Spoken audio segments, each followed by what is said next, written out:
No quiero entrar en ninguna definición y tampoco creo que ninguna de ellas sea correcta, pero voy a empezar con dos definiciones de lo que es una ciudad inteligente. Esta es una definición que, bueno, que está dentro del Plan Estratégico de Innovación y de Comunidades de Europa, y solamente deciros que la ciudad es el lugar donde se producen todas las interconexiones.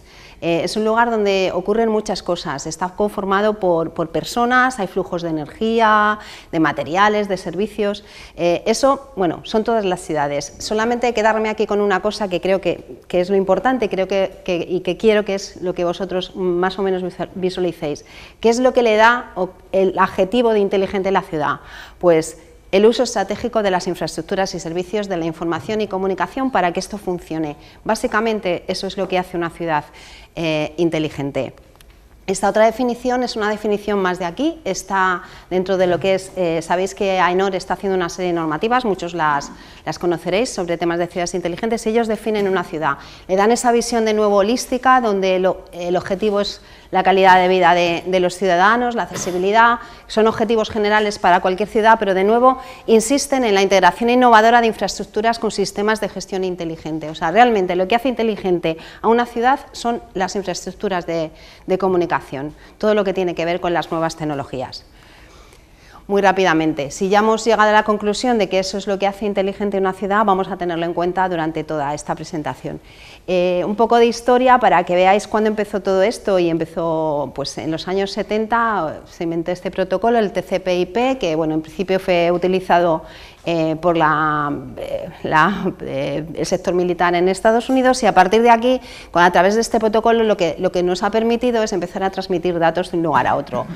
A partir de ese momento, bueno, pues esto ha ido evolucionando, han ido apareciendo diferentes conceptos, conoceréis el M2M, el Machine to Machine, en el que lo que hacía era comunicación entre dos máquinas, apareció el concepto de Internet de las cosas, que cada una de las cosas que nos rodean y cada vez más van a estar dotadas de capacidad de absorber datos y de tener también interacciones, tampoco voy a entrar más.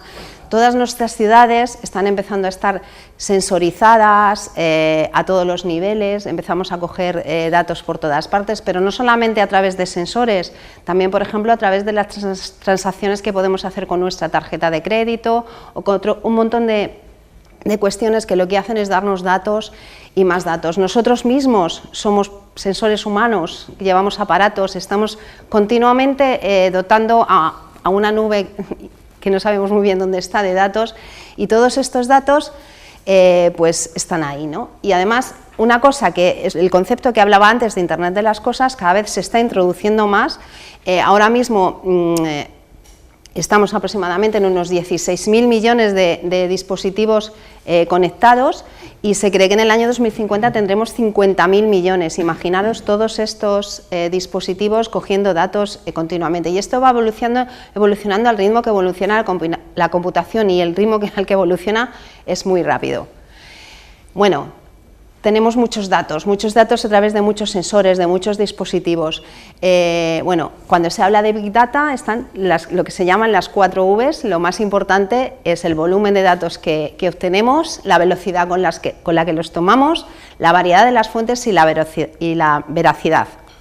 Pero de aquí pasamos a un concepto superior que va más allá del Big Data, porque el Big Data al final son datos que están ahí almacenados, y es lo que llamamos el Smart Data.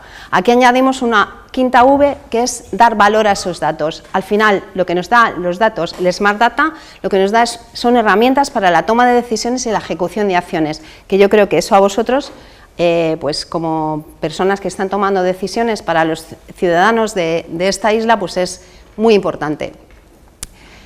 Pero para poder tener todos esos datos que vamos obteniendo de diferentes fuentes, tenemos que tener herramientas que ya existen para poder almacenar todos esos datos. Por ejemplo, el cloud, pues evidentemente ahora mismo es algo que nos permite acumular datos. Otro concepto es el Open Data, que habéis oído hablar de ello. De hecho, bueno, este está cogido también de aquí. Son datos que de alguna manera se dejan en abierto, bueno, evidentemente están encriptados, hay muchas cosas que no se entienden, se dejan para que cualquier ciudadano, cualquier empresa, cualquier persona pueda obtenerlos y se pueden utilizar para muchísimas cosas. De hecho, se puede generar negocio con los datos, nuevas empresas, bueno, se puede trabajar con ellos. Vosotros, por ejemplo, dentro de este plan que tenéis, que me han estado hablando de él y la verdad es que os felicito, es muy interesante, dentro del eje 1 de Tenerife 2030 os estáis planteando, creo yo, una plataforma que muy probablemente será Fireware y esas plataformas que son lugares donde realmente todos esos datos que vamos acumulando al final se organizan, se puede interactuar con ellos, cualquiera se puede meter, puede obtenerlos, etcétera. O sea que estas plataformas son muy importantes, es muy importante implantarlas y es muy importante que sean abiertas, que sean interoperables, que estén a disposición de todos los que están viviendo en las ciudades. Otro concepto muy interesante, la realidad aumentada, una realidad que lo que hace es dotar a la realidad que tenemos de datos, de forma que nosotros podemos superponer y obtener todos esos datos que hemos cogido, probablemente en algún sensor o en algún lugar o de los propios ciudadanos, proyectarlos de alguna forma sobre la realidad que ya existe. Y no solamente la realidad aumentada, la realidad virtual, que lo que hace es generar realidades que no existen sobre realidades existentes o sobre simplemente un vacío. Creo que aquí se va a producir una evolución muy grande, de forma que la realidad virtual se va a poder utilizar para muchísimas cosas. Por ejemplo, a nivel de promoción inmobiliaria ya se está utilizando de forma natural, no sé si conocéis las famosas gafas con el móvil y tal, de forma que tú puedes visualizar cómo va a ser tu casa, cómo va a ser tu ciudad, cómo va a ser tu jardín, y bueno, yo creo que aquí se va a avanzar mucho. El sector del videojuego está trabajando. Es increíble, bueno, supongo que muchos de vosotros jugaréis, pero es increíble la realidad que se puede generar. Y aquí creo que se pueden generar también conflictos de alguna manera, porque yo no sé si conocéis el Pokémon GO, yo me lo descargué por puro interés de investigación y he estado trabajando con él, porque al final lo que estamos generando es espacios virtuales que solamente ven algunos y otros no ven, pero esos espacios virtuales muchas veces están modificando la ciudad, están haciendo que de repente tú pases por la calle, veas un montón de gente en un lugar y digas, pero ¿y por qué hay gente? Pues a lo mejor es que hay un gimnasio Pokémon y tú no lo sabías, ¿no? Pero igual que un gimnasio Pokémon, que puede ser una cosa que puede ser inocua, que no afecte, pueden haber cosas que sí pueden afectar. Yo creo que aquí de quién es ese espacio, cómo se controla ese espacio, yo creo que ahí hay un tema que es interesante. Por supuesto, todos tenemos millones de aplicaciones, con los datos se pueden hacer aplicaciones, de esos Open Data que podíamos tener en Canarias o en cualquier otra ciudad se pueden sacar datos, puedes hacer una aplicación pues para pedir comida rápida, pues puedes hacer lo que quieras, estamos en un mundo de aplicaciones. Otra cuestión que va a sufrir una evolución increíble que ya se está implantando, y no sé si habéis oído, yo por lo menos estoy todo el día oyendo el tema de la industria 4.0, todo el mundo está digitalizando lo que son todas pues su fabricación de productos y un montón de cosas más, y yo creo que el tema de la robótica va a influir muchísimo en los próximos años. Existen ya, lo he traído porque bueno, también sois una isla-ciudad muy turística, pero ya hay hoteles que están totalmente gestionados por robots, solo por robots, desde la limpieza hasta recepción, etcétera. Esto es un hotel que existe y está en Japón. Un poco para que os hagáis una idea de que esto es una cosa que es una realidad. Os traigo esta frase de Stephen Hawking porque a mí por lo menos me impactó y no lo había reflexionado nunca, pero él dice, y yo la verdad es que me fío mucho de lo que él dice, que dentro de los próximos 100 años pues probablemente los ordenadores superarán a los humanos. Suena muy así, y lo que dice es que el objetivo que tenemos que tener es que ellos tengan los mismos objetivos que nosotros, porque si no realmente ellos van a controlar el mundo. Puede parecer ciencia ficción, pero la inteligencia artificial, cómo están aprendiendo las máquinas unas de otras, cómo se están ellas mismas.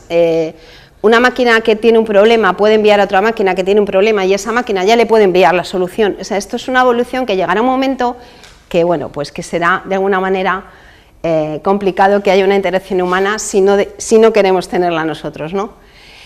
Esto lo he traído también porque es muy interesante, se van a generar muchísimos problemas jurídicos, de hecho ya hay un plan en el Parlamento Europeo que quiere que los robots tengan una personalidad jurídica porque tendrán que asumir determinadas responsabilidades, estamos hablando de máquinas, de cosas que van a tomar decisiones por ellos mismos, incluso del propio coche autónomo del que hablaremos luego, hay muchas cosas que hay que regular, esto es un informe que existe y que probablemente dentro de poco tengamos una directiva en esta línea. Esto es una noticia sacada hace 2 o 3 meses y estamos hablando de nuestro país, en la que patronal y sindicatos ya están diciendo que hace falta un pacto de Estado ante este tema. Bueno, las cifras son enormes, es algo que viene y algo que hay que tener en cuenta y de alguna manera regular. Otra cuestión, la población. Estamos hartos de repetirlo, parecía como que se iba a volver al campo y que todo el mundo con las nuevas tecnologías, pero al final lo que pasa es que cada vez hay más gente y cada vez hay más gente en las ciudades y las ciudades es el lugar donde van a ocurrir todas las cosas, un poco hablábamos antes, se producen todas las conexiones, todas las interacciones, el crecimiento, pues esto hay que tenerlo en cuenta. He traído esta tabla que está sacada, pues me parece que fue hace 2 semanas que sacó el INE la encuesta de población proyectada.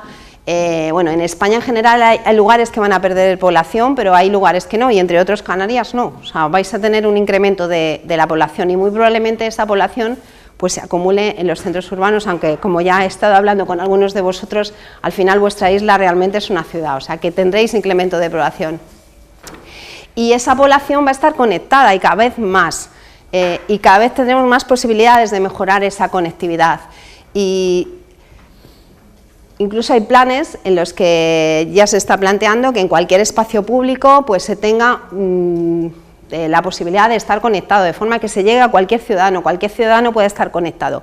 Y cuanta más conexión tengamos, más posibilidades tendremos, con lo cual esto es también una línea a seguir. Creo que estar más conectado hace que los ciudadanos sean más iguales y tengan más posibilidades. Otro tema que va a ocurrir, que es el tema de pues que cada vez vamos a ser más mayores, esto es también la pirámide poblacional, la evolución también sacada del INE de hace unas semanas, y bueno, imaginaros, el 25,4% de la población mundial tendrá más de 60 años en el 2050 y ahora mismo estamos en el 11,7%. Aquí se plantean muchísimos retos, porque al final esto es una cuestión de asistencia, bueno, ya no voy a hablar de las pensiones porque está claro que no sé si las tendremos, ¿no? Pero asistir a todas esas personas, creo que las nuevas tecnologías van a jugar un papel fundamental. Y otro tema que muchos no nos planteamos, pero es que están cambiando los formatos y las tipologías de familias. Todos pensamos que la tipología normal es madre, padre y 2 hijos, eso es un poco lo que tenemos como todos en la cabeza, pero es que está aumentando muchísimo el número de hogares unipersonales, eso evidentemente va a cambiar las ciudades, va a cambiar el ocio de la gente, va a cambiar los edificios, va a cambiar muchas cosas, entonces hay que empezar a pensar que quizá las cosas no sean como nosotros estamos pensando que van a ser en un periodo muy cercano. De hecho, ya hay más hogares unipersonales ahora mismo que hogares ocupados por más de una persona. Las nuevas formas de trabajar, bueno, estaréis acostumbrados, estamos todo el día trabajando al final, como con estas nuevas formas, ¿no? Pero en cualquier lugar te puedes conectar, puedes trabajar, puedes hacer muchísimas cosas. Aquí os he traído un concepto que muchas veces no se tiene en cuenta, que es el Shadow IT, que es que a veces en nuestras empresas el nivel tecnológico que existe es muy inferior al nivel tecnológico que nosotros tenemos en nuestra propia vida. Entonces se están generando como vidas paralelas tecnológicas en las que se están transfiriendo cosas de la empresa porque trabajas mejor en aplicaciones que están fuera. Esto produce problemas de seguridad y un montón de cosas más. Creo que hay que reflexionar cómo se puede también avanzar y consensuar esos mundos, ¿no? En cuanto al empleo, pues bueno, yo creo que vosotros ahí vais a tener suerte porque más o menos los empleos que se supone que se van a generar en el futuro van a estar relacionados con el turismo, el ocio y por supuesto con las nuevas tecnologías y con todo lo que tiene que ver con la innovación, porque allí es un campo muy abierto. La innovación colectiva, las nuevas tecnologías lo que permiten también es que los ciudadanos se unan buscando soluciones para problemas que no necesitan a la administración. Ellos se unen, solucionan, o sea, yo creo que aquí se produce pues unas situaciones en las que los propios ciudadanos son los que cooperan y gracias a las nuevas tecnologías esto se puede hacer. las llamadas inteligencias colectivas. Otro tema que, bueno, que está en boca de todos, que es la economía colaborativa. Ahora mismo, gracias a las nuevas tecnologías, pues se puede hacer prácticamente de todo. Yo no sé si habéis oído hablar, el mayor banco del mundo no tiene oficinas, no tiene dinero, simplemente lo que hace es una empresa australiana que lo que hace es poner en contacto gente que da dinero y presta unos a otros, o por ejemplo, bueno, es que se pueden hacer millones de cosas. Esto, por ejemplo, creo que podría estar muy bien dentro de las plataformas que se generen, poder dar pues la posibilidad a la ciudadanía que también pueda tener interconexión con esas plataformas, de forma que de alguna manera tú también puedas tener controlada esa economía colaborativa, porque pueden ocurrir muchas cosas, que se ponga economía colaborativa, el concepto economía colaborativa a todo. Supongo que conoceréis a Airbnb, es una empresa que lo que hace es que, bueno, pues tú puedes de alguna manera entrar en contacto con gente que vive por el mundo y tiene una casa y la puedes alquilar. Aquí realmente, bueno, ahora mismo, la semana pasada, no sé, hace 3 días han lanzado que se va a transformar en una agencia de viajes donde además gente de cualquier lugar, tú mismo puedes ser un guía y al final se va a generar un mercado paralelo de trabajo que no se sabe muy bien. Al final, ¿qué pasa? Que todo esto va más rápido que la propia legislación, entonces probablemente esta gente no pague impuestos, sea guía, bueno, hay muchísimas cosas que hay que reflexionar. ¿Esto es economía colaborativa? Pues yo desde mi punto de vista creo que no, esto es una empresa que se está aprovechando de una situación y que está avanzando. Economía colaborativa es otra cosa, pero dentro de ese marco se están escondiendo muchas cosas que yo creo que lo que tenemos que hacer nosotros como administración es ir más rápido, intentar ver esa tendencia, intentar regular, dejar una situación en la que todas esas cuestiones estén resueltas y al final revierten en la propia ciudad. Otro tema que está ocurriendo mucho es, pues igual que hablábamos antes de que los ciudadanos a través de las nuevas tecnologías se unían para resolver determinados problemas, está habiendo una tendencia en la que la gente lo que está intentando es hacerse las cosas él mismo, arreglar, reparar. No sé si lo entendéis, pero he traído una noticia también de antes de ayer. Suecia está planteando, para plantar cara al consumismo, pero además para generar empleo, desgravaciones y rebajas para hacer reparaciones. Va a generar un mercado de trabajo de nivel medio de gente que no está formada a nivel universitario, pero gente que es capaz de arreglar una lavadora, una bicicleta, tal, lo va a fomentar, de forma que por un lado va a generar empleo, por el otro lado va a intentar ahorrar recursos y un poco cambiar el modelo. Bueno, es una idea, quiero decir, la gente al final está yendo por determinados caminos que pueden ser muy positivos y que son interesantes. ¿Por qué?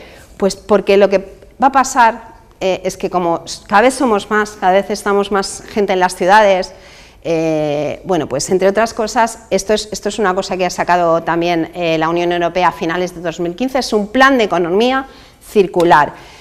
Tenemos muchísimos residuos, o sea, llegará un momento que no podremos gestionarlos. Entonces, todo ese tema de reutilizar, regenerar, reusar, no nos va a quedar otra. Y esto está dentro de este plan, están cuestiones de ecodiseño, de poder diseñar cosas que vayan, no sé si habéis oído el concepto de la cuna a la tumba, de forma que tú, cualquier cosa que tengas, de alguna manera pueda volver al sistema, y esto es algo que también hay que plantearse y creo que es muy interesante también que una ciudad desde el principio lo tenga en cuenta si va a diseñar políticas en relación a los residuos, incluso poder valorizarlos de alguna manera. Y bueno, participación ciudadana, que ahora es lo que se llena la boca, que los ciudadanos participen, bla, bla, bla, fenomenal. Mi sensación de todas las cuestiones que se realizan en esta línea es que normalmente los ciudadanos no tienen tiempo de registrarse en la plataforma. Son plataformas en las que normalmente te dicen, haz tu propuesta, luego ya no sé qué y vota. La votan, o sea, os digo, la experiencia de Madrid, 2000, o sea, bien, no pasa nada. Y si llega más de 50.000 la ponemos en marcha. Imposible, porque es que hay cosas que no se pueden poner en marcha. Entonces, está fenomenal la participación ciudadana, tendremos que repensarlo cómo lo hacemos, pero a mí la que más me interesa es la participación ciudadana inconsciente. La participación ciudadana de todos nosotros que estamos con un móvil, que sabe tu ubicación, que sabe lo que haces, que sabe qué autobús coges, qué tal, porque al final eso es lo que importa, o sea, lo estáis viendo, nadie contesta nada de lo que piensa, las encuestas están fallando totalmente, al final, en muchas ocasiones no tiene sentido.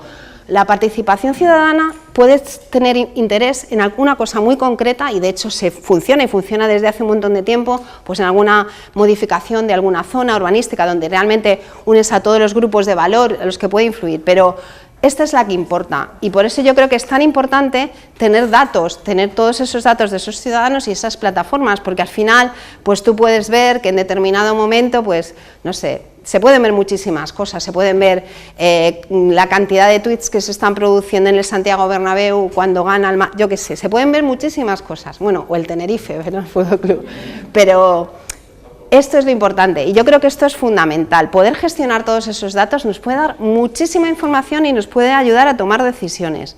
Otro reto al que nos enfrentamos todos, vosotros también como isla, creo que es uno de los grandes retos. Evidentemente es un problema global, pero creo que todos debemos actuar y hay planes para ello.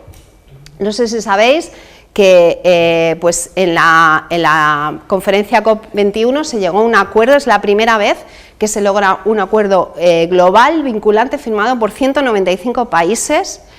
Aquí pone que entra en vigor cuando lo ratifiquen, ya está ratificado, acaba de haber una reunión ahora en Marrakech, esto ya está en marcha, hay financiación, hay unos compromisos y estos compromisos se van a traducir en cada país, como sea, en directivas, en fondos, etcétera. El objetivo, no superar el incremento de 2 grados centígrados, porque eso sería nefasto, sería como, pues no sé, casi desaparecer, ¿no? Y creo que a unos nos va a afectar más que a otros, pero evidentemente hay mucha gente que incluso puede perder sus territorios. Hay islas del Pacífico que ya se están moviendo a otros lugares, porque saben que van a desaparecer. Dentro de Europa, tampoco voy a entrar mucho, seguramente lo conoceréis, tenemos unos compromisos ya adquiridos a 2020, tenemos que reducir las emisiones en un 20%, tenemos que tener 20% de energías renovables, tenemos que reducir nuestro consumo de energía en un 20%. Pero no solamente a 2020, a 2030 tenemos un compromiso ya de reducir el 40% las emisiones de CO2, alcanzar un mínimo de eficiencia energética 27% y también de renovables. Pero es que a 2050 está planteado que el 95% de los gases de efecto, o sea, reducir hasta un 95%, y eso suena, bueno, pones un tanto por ciento, pero eso es complicadísimo, o sea, es una cosa muy difícil, tenemos que cambiar totalmente el modelo, tenemos que, vamos, gestionar absolutamente todo, y al final ahí es donde va a estar también los fondos, ahí es donde se va a tener que invertir, y esto ya es un objetivo. La sociedad a 2050 tiene que ser una sociedad en la que apenas haya emisiones de CO2. Eso no se va a conseguir, entre otras cosas, si no tenemos estas TIC y estas tecnologías, porque evidentemente podremos hacer otras cosas, pero ellas van a jugar un papel fundamental, y si no actuamos, realmente podéis ver ahí dónde podemos llegar sin hacer ningún tipo de acción. Esto es una directiva de eficiencia energética de los edificios que se aprobó en el año 2010, porque los edificios son los grandes consumidores de energía y también productores de emisiones de CO2, y en esta directiva de 2010 apareció un concepto que es el concepto de edificio de consumo de energía casi nulo. Y para que os hagáis una idea, en el 31 de diciembre de 2020, a partir de esa fecha, todos los edificios que se construyan en Europa tienen que ser de consumo de energía casi nulo. Esto es ya. Y el 31 de diciembre de 2018, todos los edificios públicos que se construyan nuevos tienen que ser edificios de consumo de energía casi nulo. ¿Y qué es un edificio de consumo de energía casi nulo? Pues se supone que es un edificio con un nivel de eficiencia energética muy alto, y lo poquito que tenga que consumir va a tener que ser aportado por energías renovables. Y la novedad en este caso es que esas energías renovables van a tener que estar en el propio edificio o en su entorno muy cercano. Quiere decir que ya no vamos a producir la energía a muchos kilómetros, sino que la vamos a tener que producir dentro de los propios edificios. Esto, los que trabajáis dentro de la construcción o del sector de la edificación, esto se está ya reflejando en el código técnico. El año que viene hay una nueva modificación de código técnico en esta línea, muchísimo más restrictiva. Esto va a suponer un gran cambio también en el sector de la edificación y evidentemente hay que tenerlo en cuenta porque está aquí ya. Ya hay edificios de consumo de energía casi nulo en España. Esto, esto es una vivienda de protección oficial que se está planificando y se está llevando a cabo en el País Vasco. Ya está. Hay ejemplos, este edificio está construido, son unas oficinas también de consumo de energía casi nulo y bueno, pues ya se está implantando, ¿no? Es algo que, no sé, de cara a nuevos desarrollos de edificios que tengáis que hacer a nivel público, que os tendréis que plantear, aunque supongo que ya os lo estaréis planteando. El tema de las energías renovables, evidentemente hay que pensar en energías renovables. No todas las energías renovables valen en todas partes. Aquí, bueno, he estado un poco también leyendo, creo que por ejemplo te podríais tener un gran potencial con energía geotérmica. Estáis en un lugar donde creo que del subsuelo se podía sacar energía, tenéis algunos planes de eólica, etcétera. Evidentemente hay que trabajar con energías renovables y creo que se tiene que llegar, si se tienen posibilidades, al 100%. ¿Por qué no? O sea, es que es absurdo seguir consumiendo combustibles fósiles cuando además estamos yendo a esta economía libre de carbono. Otras cuestiones que también son relevantes, que bueno, no sé si aquí a lo mejor serían de aplicación, pero esto ya también está dentro de la propia directiva que os hablaba antes, el hecho de crear calefacciones de distrito que por ejemplo con energía geotérmica se podrían crear o con otro tipo de combustibles, o incluso en algunos lugares se están haciendo con valorización, o sea, con quema de residuos urbanos, donde realmente lo que tú tienes es un sistema que va a alimentar a poblaciones y al final estos temas son muchísimo más eficientes y de hecho dentro de la propia directiva se dice que si tú tienes un district heating a tu lado tienes obligación de unirte, no puedes tener otras alternativas, o sea, es algo que viene, ya se está implantando. Bueno, esto es un ejemplo de una ciudad de Madrid que ya lo tiene en marcha. Creo que es muy importante, y hablando de datos, que tengamos claro cuál es el potencial de energías renovables de nuestro territorio, y eso lo podemos hacer, es muy fácil, porque al final es obtener pues datos de temperaturas, de soleamientos, datos que al final están ahí, y también, por ejemplo, dentro de una ciudad es muy interesante saber si tú, pues, porque dices, bueno, pues yo quiero ponerme energía fotovoltaica, pero ¿y qué pasa si resulta que es que tienes al lado un edificio que es más alto que tú, y que normalmente te está dando sombra durante el 35% o el 40% del tiempo? Creo que todas esas cosas se pueden analizar. Esto es una aplicación que ya tienen en Barcelona, donde tú puedes elegir, dependiendo de dónde estés, cuál es tu potencial renovable más interesante. Bueno, son datos y los datos sirven para hacer cosas que pueden ser útiles. Tampoco voy a entrar aquí, pero habéis oído hablar del autoconsumo, de la autosuficiencia energética. Pues es verdad que si realmente nosotros tenemos energías renovables en nuestros edificios y al final producimos energía cuando no estamos en casa, a lo mejor lo interesante sería que esa energía la pudiéramos acumular en algún lugar y utilizarla cuando la necesitamos, ¿no? Y bueno, es un poco la gran cuestión que ahora está en debate, que en principio ahora mismo no tenemos una normativa muy adecuada, pero que yo confío en que la tengamos porque no tiene sentido que no la tengamos. O sea que yo creo que en esta legislatura tendremos una buena ley para tener energías renovables. El tema del vehículo eléctrico, por ejemplo, bueno, Tesla sacó hace poco la posibilidad de tener tu panel y además poder acumularlo en una batería de la que luego podías tirar, etcétera, pero al final la introducción, por ejemplo, de coche eléctrico también va a suponer una gran cantidad, un gran consumo de energía. Esto también es una noticia de hace, pues nada, como menos de 3 semanas, y está diciendo que la implantación del coche eléctrico requerirá el equivalente a 18 centrales nucleares. Evidentemente, la relación energía renovable con vehículo eléctrico es vital, porque tampoco podemos estar teniendo vehículos eléctricos que se alimenten de un sistema eléctrico que está alimentado por combustibles fósiles, porque entonces no tiene ningún sentido. Otro tema que también viene, y no sé si aquí realmente, porque la verdad es que no conozco aquí, pero en muchísimos lugares ya hay ciudades en las que tienen implantados contadores inteligentes en prácticamente todos los edificios. Están permitiendo pues tener también información. Ya veremos cómo las compañías eléctricas nos la ceden o la podemos utilizar a nivel decisorio, pero esto también es un tema que es importante, porque además en Europa también se está trabajando para que el consumidor tenga la posibilidad de controlar su consumo en tiempo real, poder comprar y vender energía, es un derecho, poder producir tu propia energía, porque no la vas a poder producir, porque te tienen que penalizar, ¿no? Y luego, por otro lado, otro tema que bueno, ahora mismo está muy en boga en los periódicos, que es el tema de la pobreza energética. Y bueno, más allá de la propia anécdota o de las cosas que podemos encontrarnos en el camino, es un problema en el sentido de que hay gente que que no tiene recursos no puede mantener unas condiciones de confort adecuadas, y evidentemente el confort es importante, pero eso lleva a otros problemas que están relacionados con la salud, con muertes prematuras, etcétera, que al final son costes externos, siendo duros, que también están afectando a nuestro sistema. Con lo cual, actuar sobre los edificios, mejorar sus condiciones en cuanto a aislamiento, rehabilitación, etcétera, y actuar de alguna manera cuando se tiene pues esas situaciones, creo que es muy importante. Evidentemente,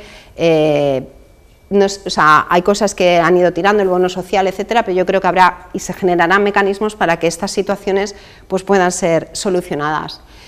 Bueno, os hablaba antes que normalmente cuando se genera electricidad lo que tenemos es una central de generación, hacemos un proceso de transporte y llegamos a las ciudades y todo el mundo tiene electricidad. En este proceso de transporte ya se pierde el 15% de la energía. O sea, el 15% de la energía se pierde en el proceso de transporte. Si lo que hacemos es, como se está planteando, es tener la energía producida en nuestro entorno, en los propios edificios, en lugares de momento ya hemos ahorrado un 15% de esa pérdida. Pero además aparece otro concepto que es el de red eléctrica inteligente, es una red que tiene la capacidad de asumir, es una red digital donde podemos meter toda esa energía que producimos y en tiempo real puede ir racionando, etcétera, etcétera, puede parecer complejo, pero para esto se necesita una gran conectividad, o sea, porque las respuestas tienen que ser en tiempo real. Si tú estás enchufando 1000 coches en diferentes puntos, la red tiene que ser lo suficientemente inteligente para saber que se está absorbiendo energía, que se tiene que estar el sistema adaptando para esas, o sea, que hay muchos retos, pero creo que esto es lo que al final va a hacer que podamos implantar tanto las energías renovables, poder recuperar la energía, la red puede ser el propio lugar de almacenamiento, la incorporación del vehículo eléctrico y luego también por el hecho de ser una red digital la podemos aprovechar para otras cosas, no solamente para obtener energía. Esto es algo que ya se está implantando en ciudades y creo que bueno, pues que cualquier entorno que quiera de alguna manera poder incorporar todas estas cosas que he dicho, pues se lo tiene que empezar a plantear. Otro tema que sorprendentemente, y desde mi punto de vista, es el que va a sufrir el mayor desarrollo, que es el tema de los materiales. La nanotecnología lo que está proporcionando es muchísimas posibilidades. Al final todas nuestras ciudades son materiales. Y no solo materiales únicos, sino que se puede trabajar con sistemas inteligentes donde se combinan nuevas tecnologías con materiales, materiales piezoeléctricos que producen electricidad, materiales que interactúan con el estado de ánimo de las personas. Bueno, aquí se abre un mundo de posibilidades que evidentemente va más allá de la realidad virtual, porque además es una realidad que no es virtual, sino que es real, ¿no? El tema del BIM, del Building Information Modeling, que ya es una tendencia brutal en todos los proyectos, al final también son datos, es información que se mete en los proyectos de forma que todo el mundo en tiempo real puede estar viendo todos los cambios, permite trabajar en red, y no solamente a nivel de proyectos, sino que toda esta información se queda ahí y de cara al mantenimiento de todos esos edificios, el mantenimiento es casi lo más importante, es donde se consume el 80% de la energía de los edificios, por ejemplo, se consume en el uso de los edificios. Pues estos sistemas evidentemente hay que intentar implantarlos, aplicarlos, ya en algunos lugares ya no se puede entregar proyectos a la administración pública que no vayan en BIM, ¿no? Y bueno, al final son datos que lo importante es tenerlos ahí y utilizarlos para poder mejorar. El tema de la impresión 3D, evidentemente es algo que también viene, ahora cualquiera, bueno, no sé si lo habréis hecho, te puedes descargar un prototipo de un tornillo de lo que quieras y con tu impresora 3D te lo montas, tal. Bueno, a nivel usuario es muy divertido, pero vienen aplicaciones muy interesantes, por ejemplo, para la conservación del patrimonio. Ya hay impresoras, se está investigando impresoras en las que ya se puede proyectar en horizontal, donde se pueden generar soluciones arquitectónicas sencillas, ya se están imprimiendo viviendas, no sé hasta qué punto esto realmente, bueno, llegar a algún lugar, pero yo creo que es un tema que merece la pena investigar. Y otra cuestión que también es muy nueva, que es la que se llama la impresión 4D, que esa impresión 3D le metes el concepto tiempo en el proceso, o sea, materiales que se imprimen y que interactúan y se construyen, por ejemplo, a contacto con el agua. Bueno, hay algunos vídeos que os recomiendo que veáis, es sorprendente, o sea, o materiales que en función de si reciben o no lluvia o soleamiento pueden trabajar por sí mismos, convertirse en cosas. Aquí también hay una línea de trabajo y de investigación que es muy interesante y yo creo que tiene muchísimo recorrido.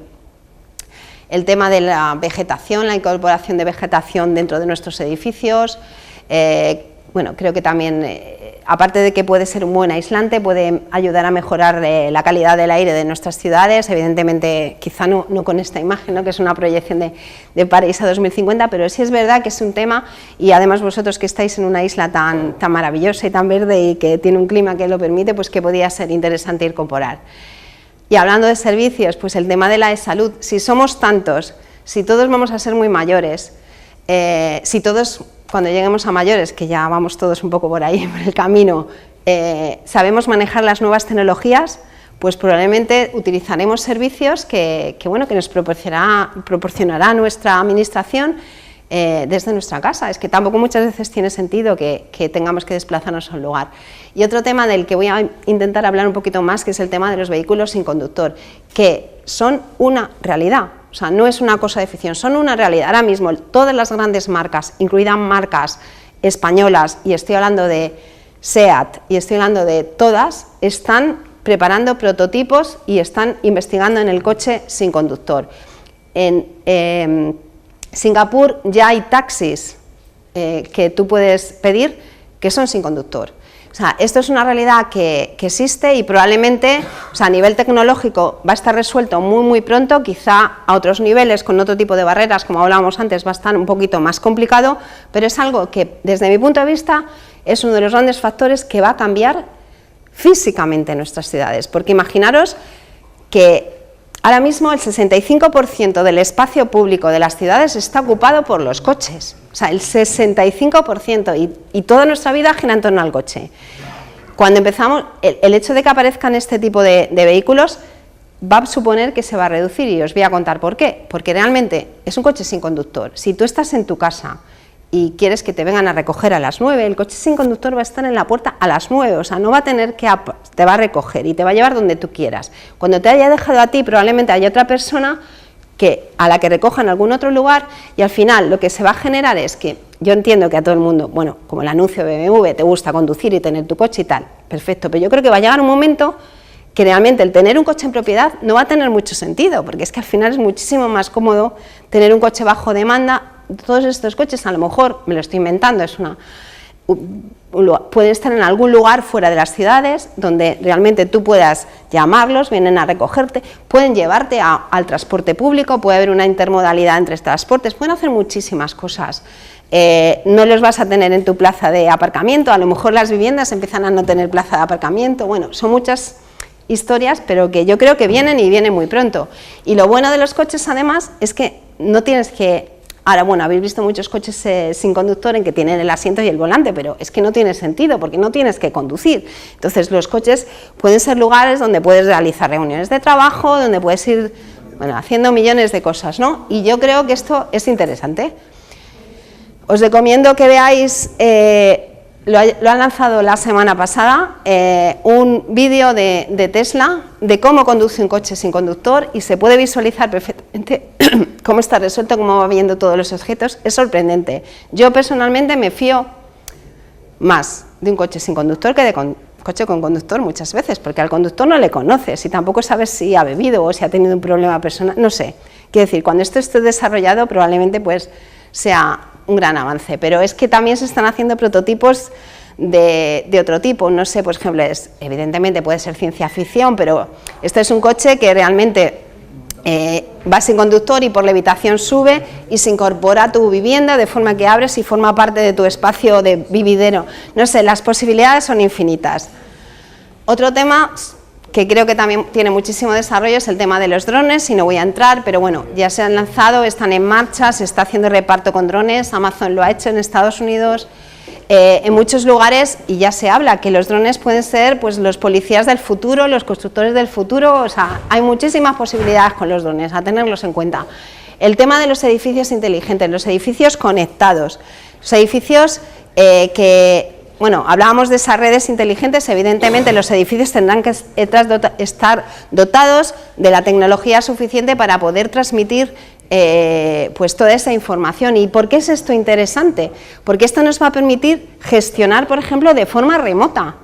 O sea, el tener los edificios conectados nos hace que podamos solucionar problemas, podemos mandar un mensaje a una máquina que se lo manda a otra máquina y solucionar muchísimas cosas, tener una mejor gestión, una mejor eficiencia energética y bueno, pues evidentemente va a mejorar muchas cosas. Es importante el tema de la monitorización. Todo lo que no se mide, no se puede actuar sobre ello. Nosotros podemos decir, bueno, pues este edificio consume o tiene que consumir o va a consumir un 30% menos. Sí, pero a ver, vamos a verlo. Y una vez, a lo mejor, que se haga una medición, una monitorización, se puede detectar pues, que no es así, o que es mejor, o que se puede interactuar. Al final, monitorizar es tener información de nuevo para poder mejorar, y eso es fundamental. Y todos nuestros edificios, en el futuro, pues van a tener este tipo de sistemas, a un nivel u otro, pero que evidentemente son útiles. Aquí tenemos un problema grande, el tema de la ciberseguridad. Evidentemente es un reto, pero que tendremos que solucionarlo también, porque al final toda esta gestión de datos, toda la posibilidad de que pues que nos hackeen, ¿no? Y todas estas cosas que hablamos, existe, y bueno, pues habrá que solucionarlo. Por cierto, no sé si os habéis enterado de que hay un tinerfeño que ha formado parte del equipo de español en Cybersecurity y han ganado, ¿vale? O sea que felicidades, han ganado el proyecto ha habido un evento que se llama Cybersecurity en Europa y dentro del equipo había un tinerfeño que tenía 23 años y estaba dentro del equipo, o sea que creo que evidentemente es uno de los grandes retos, si no el principal también, por supuesto.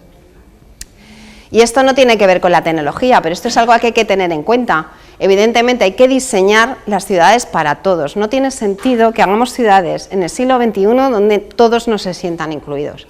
Y esto es un concepto que se llama el diseño para todos, que hay que aplicárselo a todos los niveles, independientemente de que seas TIC o no seas TIC. Pero evidentemente también el tema de las nuevas tecnologías, lo que puedo hacer de alguna manera es trabajar para mejorar la accesibilidad, para que todas esas personas que de alguna manera tienen diferentes capacidades puedan disfrutar de los mismos servicios que cualquier ciudadano. Y creo que esto es algo, bueno, desde mi punto de vista, que es muy importante. Una ciudad que se posicione a este nivel y que realmente se lo tome en serio, para mí creo que merece, bueno, no sé, es que me parece increíble que a día de hoy no lo estemos teniendo en cuenta, ¿no? Porque hay gente que no puede acceder a transporte público, que ni siquiera puede pasear o ni siquiera incluso puede bajar a la calle pues porque su edificio vive en un cuarto, no sé si pasa aquí, pero en Madrid hay muchísimas viviendas todavía que no tienen ascensor. Entonces, estos son temas que hay que plantearse y evidentemente actuar. El tema de la movilidad con las nuevas tecnologías evidentemente va a variar y va a cambiar, bueno, ya ha cambiado. El tema del coche compartido, que bueno, puede estar combinado con el tema que hablaba antes del coche autónomo, el tema de coche compartido con empresas que te dan ese servicio, pero también que los propios ciudadanos se unen pues para ir de aquí para allá. O sea, el tema de BlaBlaCar, no sé si lo conocéis, pero vamos, es muy habitual, mucha gente de todos los niveles sociales, todas las edades, ya lo está haciendo. Se está uniendo para poder ir de un lugar a otro, es que también es muchísimo más eficiente. El tema de la bicicleta, pues no sé si aquí realmente tenéis algún plan en esa línea, pero el tema de la bicicleta combinado con el tema eléctrico en muchas ciudades, en concreto, por ejemplo, en Madrid, que se ha implantado, está funcionando muy bien.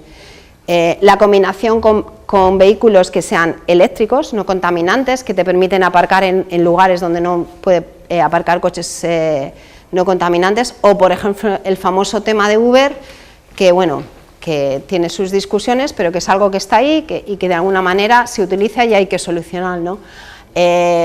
Bueno, en el tema de movilidad también creo que para esta isla, por lo que me habéis contado, es uno de los grandes retos y yo creo que lo importante es trabajar un poco con todas las posibilidades que se puedan tener y con el tema de la intermodalidad y la interoperabilidad entre transportes, etcétera, creo que también hay que trabajarlo, pero no sé, yo por ejemplo aquí veo una isla con coches sin conductor. Otro tema que bueno, lo veréis todo, las nuevas tecnologías han revolucionado el mundo de los media, es que ya, vamos a ver, ¿quién tiene un vídeo en su casa o quién va al videoclub? O sea, mucha gente ya, pues, no sé, las noticias, un poco, es una broma el tuit, pero a mí me ha pasado que a lo mejor vas a comprar el periódico y dices, pero vamos a ver, si es que esto ya se ha pasado. O sea, entonces, todo va muy rápido, todo empieza a cambiar, empezamos a consumir noticias quizá no de los medios tradicionales, sino por ejemplo a través de Twitter. Yo lo primero que hago cuando veo tal es mirar Twitter, porque al final ahí es donde te dicen la verdad. O sea, si ocurre un tsunami en no sé qué, el primer lugar donde apareces ahí, hay un hashtag que empiezas a ver, ves tweets desde el propio Japón, de gente que está escribiendo en inglés. Entonces al final, al cabo de 2 días, sale en el telediario que ha habido un terremoto en tal. O sea, es que está cambiando, evidentemente. Y están apareciendo nuevas tipologías de todo, pero evidentemente de edificios, de ciudades. Esto es un proyecto, por ejemplo, en Noruega, donde no tiene nada que ver con las tecnologías, pero bueno, lo he traído, evidentemente tiene, pues porque se buscan nuevas formas de socialización, de vivir en comunidad, con determinado... Bueno, al final van a cambiar muchísimas cosas. Cualquier servicio público se puede mejorar con las TIC, ¿vale? O sea, quedaros con eso, y estoy incluyendo todo, y además creo que eso da una transparencia y un control sobre la situación que es muy interesante. Se puede gestionar los residuos, esto es un ejemplo de un proyecto que se ha implantado en Santander, y hacerlo más eficiente y recoger solamente los contenedores cuando estén llenos, porque hay un sensor que te dice que está lleno. Bueno, hay muchísimas posibilidades.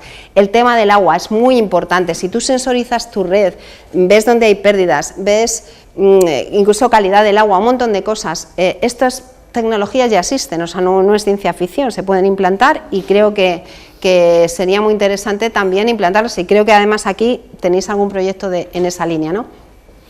Bueno, medir la calidad del aire, este es un proyecto, bueno, es gracioso en el sentido de que se sensorizan las partículas que hay en el aire, se transmiten al sistema, y cuando se sobrepasan los límites previstos, o cuando tienes buena calidad del aire, oyes los pájaros cantar de una manera o de otra. A lo mejor cuando está muy contaminado oyes cuervos, y cuando está bien pues oyes pájaros. Esto es una idea de lo que se puede hacer pues para concienciar a la ciudadanía sobre determinadas cuestiones, y esto es una realidad. Y esto se ha hecho con Open Data. Se han cogido datos del Ayuntamiento de Madrid que están abiertos, del portal de datos abiertos, sobre la calidad del aire, y esa persona hizo ese proyecto. No voy a entrar mucho en la planificación urbana, pero los retos son muy grandes. Evidentemente el planeamiento y el diseño urbano son base para implementar cualquier política, eso lo sabéis vosotros más que de sobra, y evidentemente todas estas nuevas tecnologías se tienen que implantar dentro de un contexto urbano, dentro de unos planes urbanos, no son independientes de otros planes. Evidentemente la colaboración público-privada, pero no solamente entre empresa y administración, sino incorporando también al propio ciudadano, generando espacios públicos híbridos diferentes, espacios multifuncionales. Esto es una tendencia, o sea, el urbanismo nos dice que esto es un espacio dotacional, y ¿por qué no puede ser otra cosa también cuando está vacío? O sea, ¿por qué tenemos que definir tantas cosas? Creo que la multifuncionalidad es muy interesante y muy eficiente. No negar usos a espacios solamente porque en un papel ponga que es un uso industrial, y además queda muy claro cuando un uso industrial es incompatible con otros usos, es que lo sabemos todos. O sea, que se podría vivir en espacios que tienen uso industrial, pues en Madrid ocurre, hay una zona completa que es uso industrial y ahora mismo está lleno de oficinas, y es ilegal tener una oficina, pero lo tiene todo el mundo, ¿no? Bueno, ¿cómo imaginábamos las ciudades que iban a ser en el año 2019 en el Blade Runner? Bueno, pues creo que no va a ser así, pero bueno, el coche pues a lo mejor, de hecho se está ya con prototipos de coches voladores, ¿no? Evidentemente la conectividad lo va a cambiar todo. No sé cómo van a ser las ciudades del futuro, pero yo creo que es algo que entre todos tenemos que definir. Y bueno, esto es un poco una idea de lo que puede ser una ciudad inteligente que se está haciendo en Masdar City por Foster & Partners, que es un estudio de arquitectura. Bueno, estos son irrealidades, ciudades creadas pues porque sí, y esto no es la realidad que nosotros tenemos. La realidad que nosotros tenemos tiene que ser otra, evidentemente. Estos son los objetivos de desarrollo sostenible que ha planteado la Organización de Naciones Unidas, y si os fijáis son 17 objetivos para el desarrollo del futuro, y entre ellos están un montón de cosas de las que hemos estado hablando, temas relacionados con la industria, innovación, las infraestructuras, las ciudades sostenibles y las ciudades y comunidades sostenibles, temas relacionados con el agua, temas relacionados con la energía limpia. O sea que en el fondo todo esto, bueno, es algo que es un desarrollo a nivel mundial, y todos estos objetivos son, se supone, los que tenemos que cumplir en los próximos 15 años.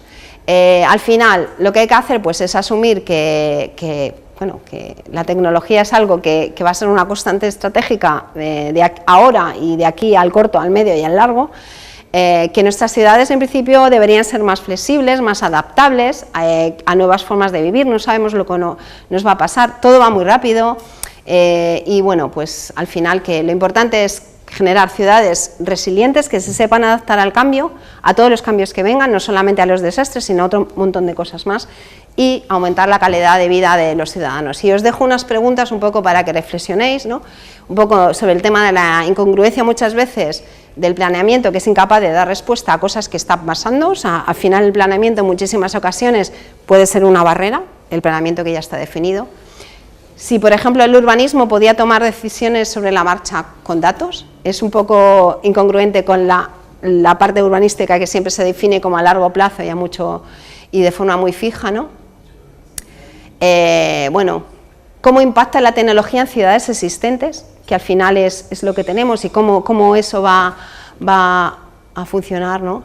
Y sobre todo, siempre pensar, cuando se está hablando de tecnología en ciudad, que debemos trabajar sobre un contexto que ya existe. O sea, lo que no se puede plantear nunca, y es un modelo de ciudad y cómo empezar de cero. Las ciudades tienen que ser lo que son o lo que quieran ser, ¿no? Y una cosa es sistematizar y estandarizar, y otra cosa es hacer modelos de ciudad inteligente, porque es un poco absurdo. O sea, cada ciudad es un modelo en sí mismo, un modelo único que se tiene que reflexionar desde sus propias necesidades. Y finalmente os dejo un tema que a mí personalmente me parece interesante. Vosotros tenéis una población, creo, de unos 900.000 habitantes en total, ¿no? O 800 algo mil, y tenéis 5 millones de turistas al año. El turista debería ser un ciudadano más, con sus derechos y con sus deberes. O sea, al final, no digo que, evidentemente, no hablarle de deberes, pero integrarle. O sea, al final vosotros tenéis casi más turistas que propios ciudadanos, ¿no? Y yo creo que ahí consumen recursos, generan residuos, y obtener también datos de ellos, implicarles de alguna manera, pues también podría ser interesante. Bueno, el próximo abril organizamos un congreso en Madrid, al que por supuesto estáis todos invitados, sobre todos estos temas, y bueno, y nada más, termino, tenéis mis datos para lo que necesitéis.